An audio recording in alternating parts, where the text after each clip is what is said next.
Okay. I've drawn on here with chalk, and I'm just going to go on here with some titanium white paint to fill in these blank spaces, just to give it something besides the red background. So I like to draw with chalk when I do draw. I don't draw a lot, but when I'm drawing something like this, like the shape of an object that I need to be precise somewhat, chalk is a good choice because I can easily wipe it off with a wet paper towel if I don't like what I've got and start fresh in just a few moments when it dries. So it works out beautifully.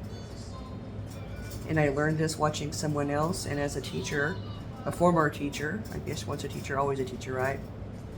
I can't believe I didn't think of that, but honestly, we were not using chalk, we were using dry erase markers most of my career. All right, so I'm going to start with that first. I want to get that edge sort of straight if I can. There'll be corrections later, so I'm not going to overthink it. I'm going to take a smaller brush though and do the little bitty edge here of the handle, and do it in the same titanium white. And if you don't follow your exact lines, don't worry about it because it is chalk. It's going to be easily made to go away very soon. So I'm not worried about a lot of perfection here. I just want it to look like what it's supposed to look like, loosely. These are going to be filled, in my ideas right now, to fill them with flowers, cute little flower pot. So maybe it's an old cup that got a crack in it, so you put a couple holes in the bottom and turn it into a cute little flower pot. That's what I'm going to use in my head when I think of this. So you're taking an old favorite mug or cup and giving it a second purpose.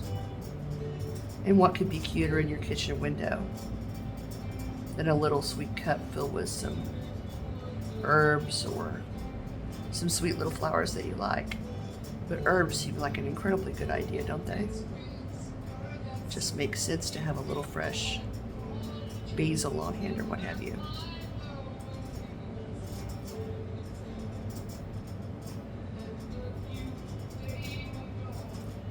All right. I'm going to stop with that for the moment, except I am going to do the handle. And right here, I'm taking the same kind of brush. They're flat brushes, but I'm just using the smaller version of it for the handle. It just works out well for me to do that. You can do it with the other one, but you're spending so much time cleaning up. It's just easier to grab another brush. And you might clean up anyway. Sometimes I do. All right, we're gonna let that dry.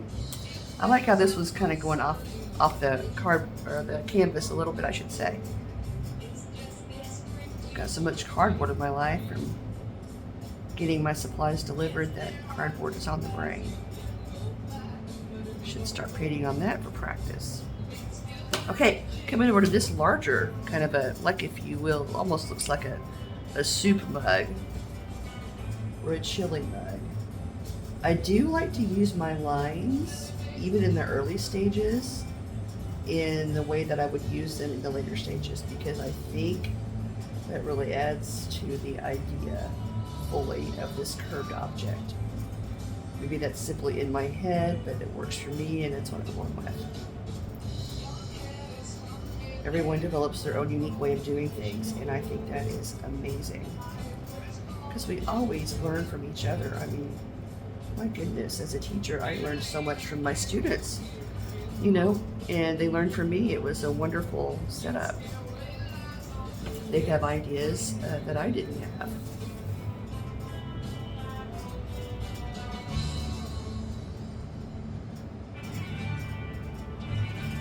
Okay. Putting that small little curve line in there with a smaller brush, just easier. And going in with the titanium white again, right in here.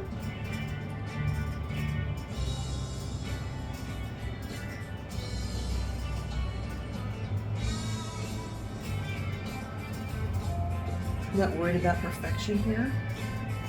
I do like visual interests in my paintings, and sometimes I'll add texture and leave color showing through on purpose because it is interesting.